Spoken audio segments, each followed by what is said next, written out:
नमस्कार दोस्तों, success study बारोदा YouTube channel में आपका स्वागत है। पढ़ाई से प्रतियोगिता तक के इस सफर में आज हम national means cum merit scholarship exam की तैयारी के लिए गणित विषय की जो सीरीज चला रहे हैं उस सीरीज का यह 20वां वीडियो है। तो चलिए शुरू करते हैं हम आज का वीडियो और सीख लेते हैं कुछ नया।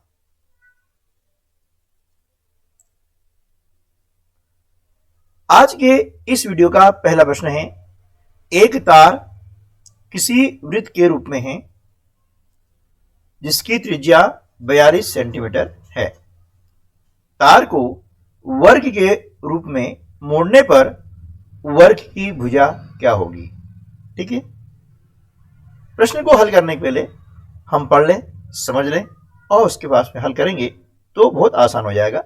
यानी हमें यह कह दिया है एक वृत्त दिया गया है ना, एक ये वृत्त आपका है, इस प्रकार होता है ना, और ये केंद्र से परिधि तक की दूरी होती है त्रिज्या। ये आपको दी गई त्रिज्या 42 सेंटीमीटर। ठीक है, अब क्या क्या है कि ये जो तार है इस तार को मोड़ करके बना लिया है वर्ग, ये है ना, इस प्रकार से आपका बन गया वर्ग, है ना। वर्ग में क्या होता है, चारों भुजाएं बराबर होती है ना। ठीक है, ये बन गया है। अब इस पे डायग्राम बन जाए, आप समझे उसको, है ना, कि किस प्रकार प्रश्न को हल किया जाएगा। ये बन गया वर्ग। अब वर्ग में क्या होता है, चारों भुजाएं होती है बराबर, होते ना। तो ये भुजा की लंबाई कितनी है ये हमें ज्ञात करना है। ठीक है, तो क्या करेंगे, देखिए ये तार कितना लंबा है ये ज्ञात करने के लिए हमें इस वृत्त का निकालना होगा। क्या निकालना होगा? परिधि, है ना। तो वृत्त की जो परिधि निकालने का सूत्र है वो क्या है, 2πr। ठीक है ना, क्या है, 2πr। अब इसमें 2 लिखा, पाई का मान होता है हमेशा 22/7, ये आपको याद करना होगा, है ना। और r का मतलब होता है त्रिज्या, जो कि आपको दी गई है 42 सेंटीमीटर। ये हमने लिखा 42 सेंटीमीटर। इनके बड़े कुछ नहीं है, मतलब एक लेते हैं, 7 से 42 को कट करते हैं तो ये 6 बार कट होता है ना। अब ये जो संख्या है इनको गुणा कर देंगे, है ना। 22 दूनी 44 गुणित 6। अब 44 में हम क्या करते हैं, 6 का गुणा करेंगे, है ना। 6 का गुणा करेंगे, कितना जाएगा, 6 चौक 24 के 4, हासिल के 2, 24 और 2 26, यानी 264 सेंटीमीटर क्या हो गया है, ये तार की लंबाई हो गई है। ठीक है, अब इसी तार को मोड़ा गया है, यानी तार की लंबाई सेम है ना। तो इसी तार को मोड़ा गया है और बनाया गया है वर्ग। तो वर्ग की चारों भुजाएं समान होती है, ये हम जानते हैं। तो वर्ग की जो भुजा ज्ञात करनी है, एक भुजा, तो क्या करेंगे, ये 264 जो लंबाई है तार की, ये चारों भुजाओं की लंबाई का योग है। तो इसमें 4 का हम भाग लगाते हैं और 4 से इसको कट करते हैं, तो 4 छके 24 बचे 2, 24 हो गए, 4 छके 24, यानी वर्ग की जो भुजा है ना, वर्ग की भुजा कितनी हो जाएगी, 66 सेंटीमीटर। ठीक है, तो ऑप्शन बी जो है हमारा सही जवाब हो जाएगा। क्लियर। चलिए नेक्स्ट क्वेश्चन, किसी वर्ग की लंबाई एवं चौड़ाई में क्रमशः 30% एवं 20% वृद्धि करने पर प्राप्त आयत का क्षेत्रफल वर्ग के क्षेत्रफल से कितना अधिक होगा? ठीक है, हम जानते हैं कि वर्ग की जो भुजा होती है ना, मतलब लंबाई और चौड़ाई दोनों होती है बराबर, है ना। अब लंबाई में 30% की वृद्धि की गई है और चौड़ाई में 20% की वृद्धि की गई है, तो क्या बन गया है, आयत, है ना। यदि समान वृद्धि करते तो वर्ग का वर्ग रहता। क्लियर। चलिए, तो अब यहां पर देखते हैं कि जो वर्ग होता है ना, उसकी चारों भुजाएं होती है बराबर। ठीक है, अब लंबाई भी x है और चौड़ाई भी x है, तो इसका क्षेत्रफल कितना हो जाएगा, लंबाई गुणी चौड़ाई, यानी वर्ग का क्षेत्रफल हो जाएगा x स्क्वायर, यानी x की घातांक 2 वर्ग इकाई। ठीक है ना, अब यह इकाई जो भी आई हो गया। अब क्या कह रहा है कि ये जो लंबाई है ना, इसमें 30% की वृद्धि करी है, यानी जो है इसमें 30% और जोड़ देंगे। वृद्धि मतलब बढ़ना, है ना। और इसी प्रकार से जो चौड़ाई है ना, इसमें भी क्या करेंगे, 20% हम इसमें वृद्धि कर देंगे, यानी जोड़ देंगे। ठीक है, चलिए, तो अब क्या बन जाएगा, वो बन जाता है आयत। क्या बन जाएगा, आयत बन जाएगा। तो आयत में भी लंबाई और चौड़ाई होती है। तो देखिए, पहले लंबाई कितनी थी, मान लिया 100 थी, है ना। तो 30% है, यानी 100 पर जो है 30 की वृद्धि हुई है। तो 100 पहले थी और 30 और हो गई है, कितनी जाएगी, 130, है ना। x तो है ही सही यहाँ पे, यानी यहां पर वर्ग की जो भुजा थी, लंबाई थी, उसमें हमने 30% की वृद्धि कर दी है। तो वृद्धि करने के बाद में ये हो गई आयत की लंबाई। क्या हो गई, आयत की लंबाई हो गई है। ठीक है ना। इसी प्रकार से आयत की चौड़ाई कितनी हो जाएगी, 120/100, है ना। और x वही रहेगा, है ना। क्यों कि x की यानी जो है उसका 30% या 20% वृद्धि की गई है। अब दोनों को हम कर देते हैं गुणा। क्यों कि क्षेत्रफल बराबर होता है लंबाई गुणित चौड़ाई। ठीक है ना, क्षेत्रफल निकालना है तो आयत का क्षेत्रफल बराबर हो जाएगा लंबाई गुणित चौड़ाई। लंबाई में चौड़ाई गुणा कर देंगे तो उत्तर आ जाएगा। अब देखिए, शून्य से हमने शून्य को कैंसिल कर दिया, ये वाली 2 से हम कट करेंगे, 2 6 12, 2 पंजे 10, फिर 2 से कट करेंगे, 2 तिया 6, 2 पंजे 10, हो गया ना। अब इनका गुणा करते हैं, कितना आता है, 13 तिया 39 x वर्ग बटे 55 25, ये 5 से हमने 5 गुणा कर दिया, हो गया, है ना। ये गुणा करने पर कितना आ गया, ये आ गया। अब ये देखिए x वर्ग और तुलना करेंगे तो दोनों बराबर है, x वर्ग यहां पर भी है, यानी वृद्धि कितनी हुई है, तो देखो 39/25 वृद्धि हुई है, हुई ना। तो ये भिन्न है, हमें ज्ञात करना है प्रतिशत में। तो इसमें हम क्या करेंगे, 100 का गुणा कर देते हैं, 25 चौके 100 बराबर क्या जाएगा 39 गुणित 4, 39 में हम 4 का गुणा कर देते हैं, देखो 4 9 36 के 6 हासिल का कितना आएगा 3, 4 ते 12 और 3 15, यानी 156%। ठीक है। अब चूंकि 100% था, पहले हमने माना कितना था कि उसकी लंबाई कितनी है, 100% है, तो माइनस कर देंगे तो ये बचेगा 56% जो है वृद्धि हो जाएगी, यानी ऑप्शन ए जो है हमारा सही जवाब हो जाएगा। ठीक है, इसको और भी विधियों के द्वारा हल कर सकते हैं, ठीक है ना, लेकिन ये विधि मुझे सरल लगी है इसलिए मैंने इसका उपयोग किया है, ताकि कम से कम समय हम इसको कर सकें।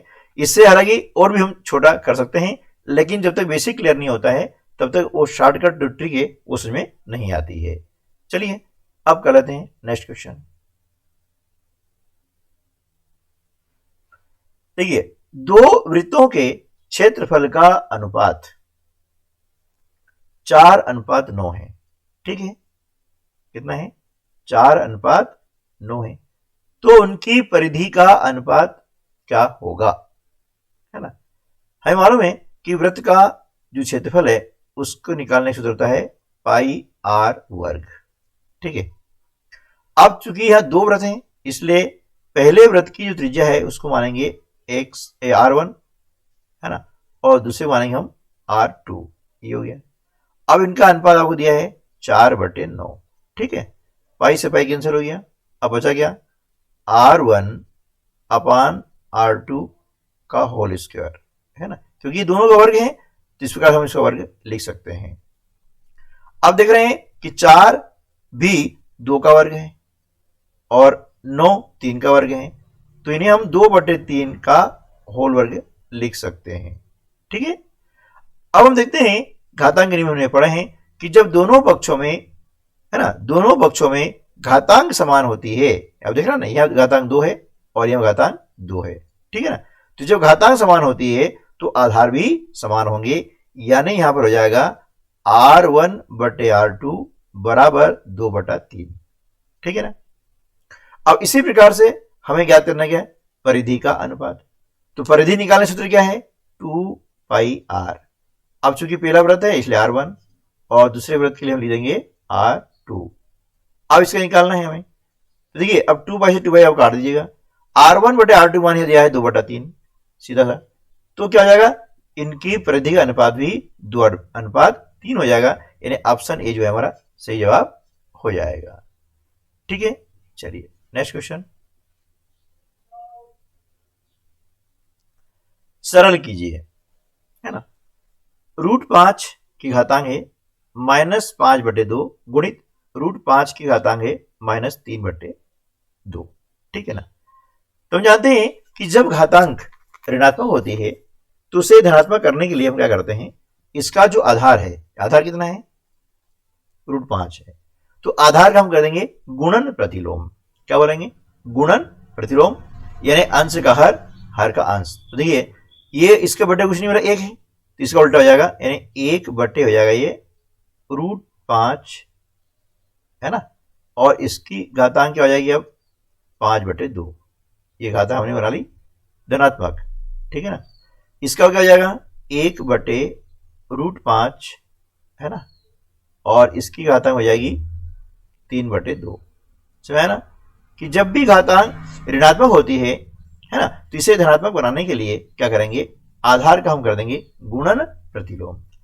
हम देख रहे हैं कि यहां पर दोनों के आधार समान है, देखिए यहां पर भी 1/5 है और यहां पर भी 1/5 है ना, आधार समान है और गुणा की क्रिया हो रही, देखिए आप, तो जब आधार समान हो और गुणा क्रिया हो तो घातांक के आपस में जुड़ जाती है, तो हो जाएगा 1/√5 की घातांक 5/2 धन 3/2। ठीक है ना। अब देखिए 5 और कितने होते हैं, 8, डायरेक्ट जोड़ देंगे, क्यों, क्योंकि हर समान है। जब किसी भी भिन्न के हर समान होते हैं ना, तो अंश को डायरेक्ट जोड़ देंगे और ये हर आपका आ जाएगा 2 से आपने डिवाइड किया 8 को 4 बार, तो ये क्या हो जाएगा 1/5 की घातांक 4। इसका मतलब क्या हुआ कि 1/5 को आपको 4 बार लिख के उनका आपस में गुणा करना है। जितनी घातांक होती है उतनी बार आधार में जो भी है उस आधार को गुणा के रूप में लिखना पड़ता है। ठीक है, ये हो गया। अब देखिए 1/5 गुणित 1/5, इनका गुणा करेंगे तो हो जाता है 1/5, क्योंकि ये करनी 5 गुणित करनी 5 बराबर होता है 5, है ना।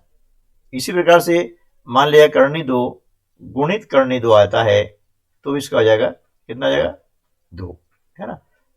ध्यान रखिएगा आप, ये थोड़ा याद कर लेंगे तो इससे क्या होगा आपको समझ में आ जाएगा। ये करनी संख्या कोई भी हो और कर्णिका समान होती है तो इस प्रकार से कर्णी चिन्ह आपका हट जाता है ना। चलिए अब इन दोनों गुणा करेंगे तो क्या हो जाएगा 1/5। अब इनका हमने गुणा कर लिया, 1/5 में 5 गुणा करते हैं तो बच जाता है, यानी हमारा उत्तर हो गया। तो ऑप्शन बी हमारा सही जवाब हो जाएगा। ठीक है, चलिए कर लेते हैं प्रश्न क्रमांक 5।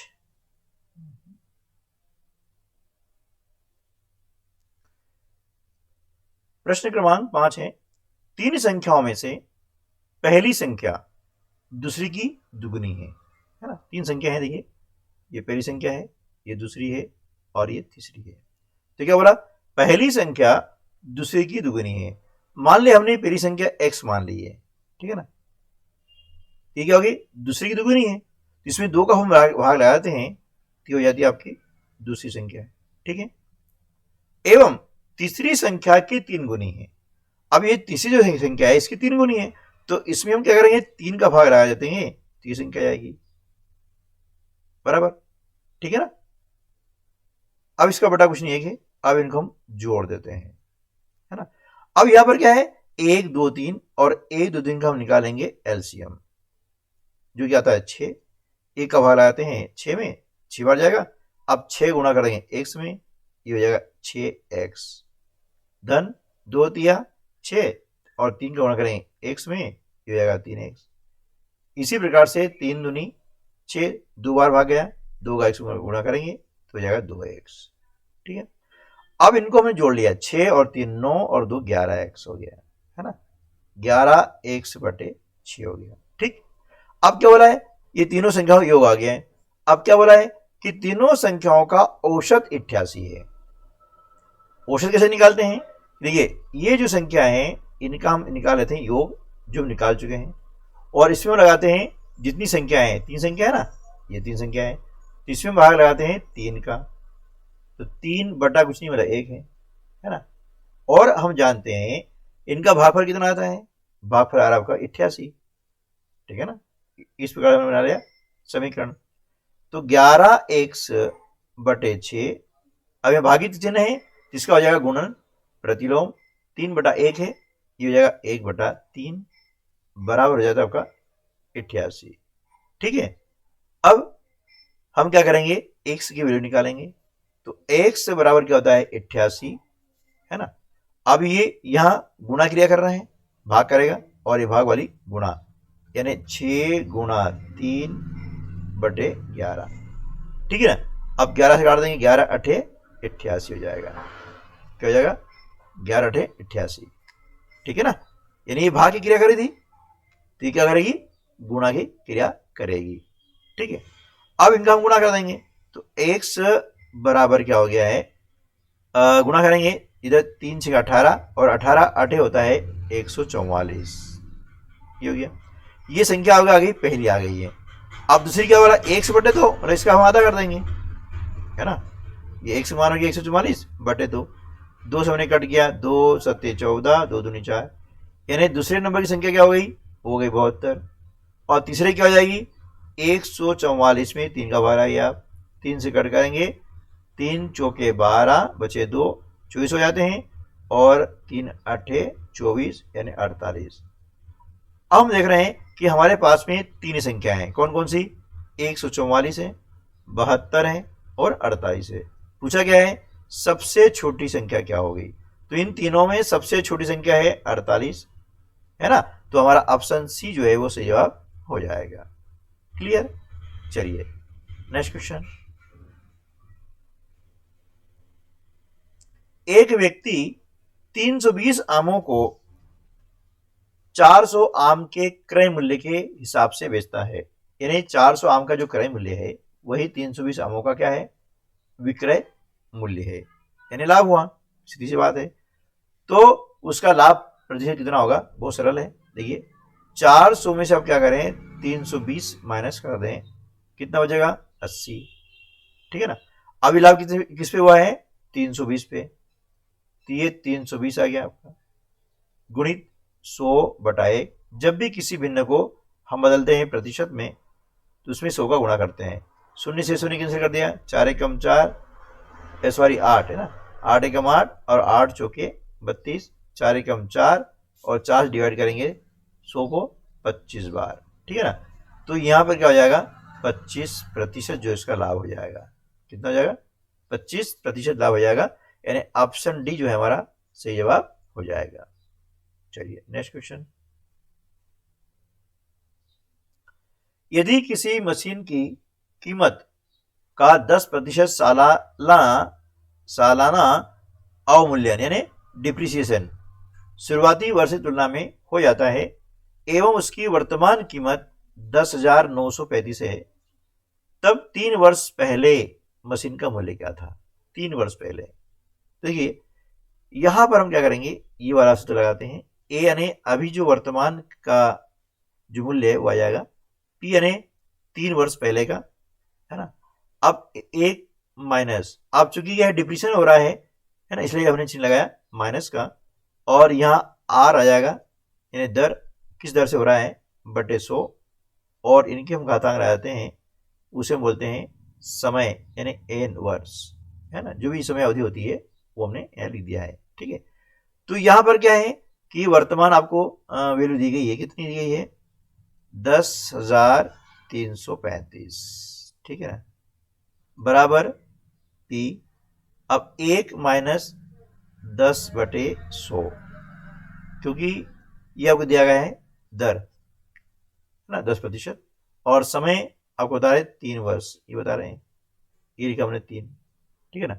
0 से हमने 0 को डिवाइड कर दिया, तो क्या हो जाता है 10,935 बराबर पी। अब 10 से कम 10 और 1 माइनस कर देंगे, कितना जाएगा 9, तो 9 बटे 10 की घातांक 3, ठीक है ना।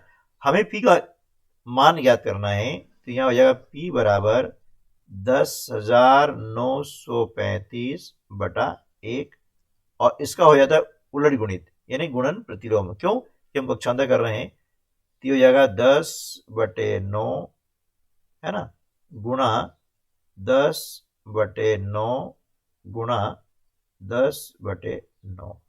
ठीक है, अब हम क्या करते हैं कि 10,935 को 9 से हम डिवाइड करते हैं, है ना, कट करते हैं, तो ये हो जाता है 9 एकम 9, 9 दूनी 18, ठीक है, और ये हो जाएगा 1,215, ठीक है ना, ये 5 है, ये हो गया 9 × 45, ठीक है ना। फिर 9 से इसको हम डिवाइड करते हैं 1,215 को, तो ये होता है 135 बार डिवाइड हो जाएगा, है ना, और फिर इस 9 से हम डिवाइड करेंगे तो आता है 15 बार, तो 15 9 135। अब P बराबर कितना हो गया यहाँ 15 × 10 × 10 × 10, ठीक है, तो 15 कम 15 लिख दिया अपन ने, और 1 2 3 शून्य है, इसके पीछे लगा दो आप 3 शून्य, सीधी सी बात है। तो 3 वर्ष पहले मशीन का जो मूल्य था वो कितना था, 15,000 रुपये था। कितना था, 15,000 रुपये। ऑप्शन ए हमारा सही जवाब हो जाएगा। अब इसको हम शॉर्टकट कर सकते हैं। ध्यान रखना है कि आपको क्या करना है, 3 वर्ष पहले कीमत ज्ञात करनी है ना। कितना है, 10% है, तो 100 में से 10 घटा दो, कितना हो जाएगा, 90 हो जाएगा। पहले कीमत ज्ञात करनी है, तो देखिए इस प्रकार हम शॉर्टकट कर सकते हैं, लेकिन शॉर्टकट समझ तभी आता है जब आपको बेसिक होगा, है ना। अभी हमने लिखा क्योंकि 3 वर्ष पहले कीमत ज्ञात करनी, पहले 100 रुपये थी, आज हुई 90 रुपया, ठीक है। इस प्रकार से 3 वर्ष हैं, इसलिए हम क्या करेंगे, 3 बार गुणा कर देंगे, इस प्रकार से हो गया ना। ये अब 0 से 0 है, ये 0 से 0 है, ये 0 से 0 है। अब जैसे मैंने डिवाइड किया है इस प्रकार से डिवाइड कर देंगे, तो ये P का मान आ जाएगा 15, ठीक है ना, इस प्रकार से। लेकिन यदि मैं करवाता तो आप समझ सके कैसे आया, है ना, इसलिए इतना लंबा। लेकिन परीक्षा में हमें ये नहीं करना है, परीक्षा में इस प्रकार से करना है, ठीक है। तो इस टाइप के क्वेश्चन आप और भी ले सकते हैं और इसका अभ्यास कर सकते हैं। देखिए, करद करद अभ्यास के होत जड़मती सुजान, प्रैक्टिस मैक्स मैन परफेक्ट, ये आपको ध्यान रखना है। चलिए नेक्स्ट क्वेश्चन। अब मान बताइए, यहां पर प्रश्न देख रहे हैं, इस प्रश्न में एक खास विशेषता है, क्या है, देखिए कि 0.589 गुणित 0.589 दो बार आ रहा है सेम, तो इसको हम लिख सकते हैं, क्या लिख सकते हैं, 0.589 का वर्ग। क्लियर, ये तो हम जानते हैं ना, माइनस है, ये माइनस। अब 0.411 गुणित 0.411, ये भी दोबारा आ रहा है, तो इसको भी हम इस प्रकार से लिख सकते हैं, 0.411 का स्क्वायर, लिख दिया। अब बटे में आप वही रहने दो अभी, दो है ना, क्योंकि हमें टाइम इस प्रकार क्वेश्चन आता है ना, तो कैसे करना है वो बता रहा हूं मैं। और इसको भी हम शॉर्टकट कर सकते हैं, लेकिन शॉर्टकट समझने के पहले बेसिक समझना बहुत जरूरी होता है। अब देखिए यहां पर एक स्थिति आ रही है, हमने पढ़ी है सर्वसमीका, तो यहां स्थिति क्या आ रही है कि a square minus B square हो रहा है ना, ये a का मान आ गया और ये b का मान आ गया, माइनस आ गया, ठीक। जब माइनस आएगा ना तभी ये सर्वसमीका आपको काम देगी। तो a square minus B square, यानी इसका मान क्या होता है, a प्लस बी इंटू, है ना, a माइनस बी, ठीक है ना। इसी प्रकार से क्या करेंगे, इन संख्याओं को इस प्रकार यहां लिख देते हैं कि 0.589 यानी a प्लस बी, बी यानी कितना हो जाएगा 0.411, ये लिखा हमने प्लस के रूप में।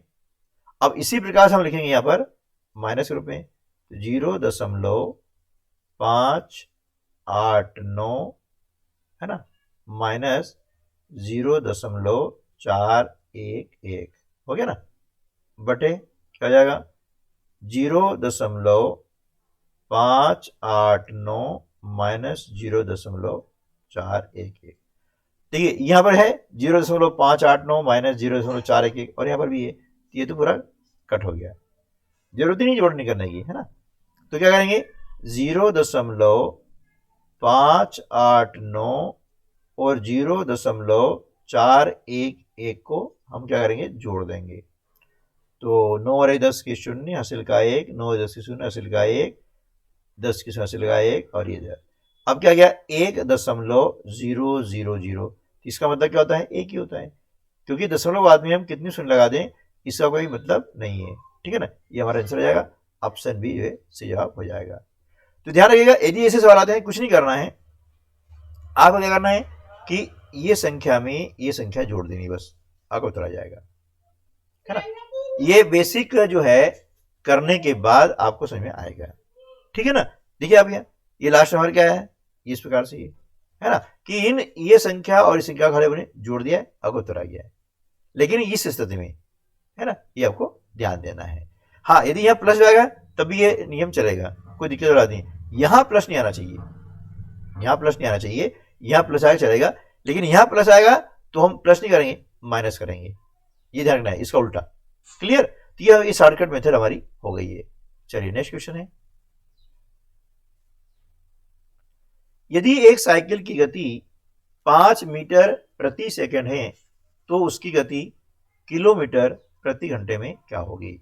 हमें दिया गया है मीटर प्रति सेकंड, छोटा मात्रक है, हमें बदलना है बड़े मात्रक में।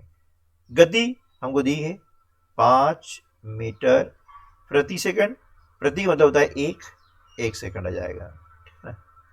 अब छोटे मात्रक को जब बड़े मात्रक में बदलना होता है ना, तो बड़े मात्रक में जितने छोटे मात्रक होते हैं उससे हम उसको क्या करते हैं, भाग लगा देते हैं, डिवाइड कर देते हैं। जैसे मीटर, अब 1 किलोमीटर में होते हैं 1000 मीटर, तो हम क्या करेंगे 5 में 1000 का भाग लगाएंगे, इस प्रकार से भाग यानी बटे लिख दो आप, ये हो गया।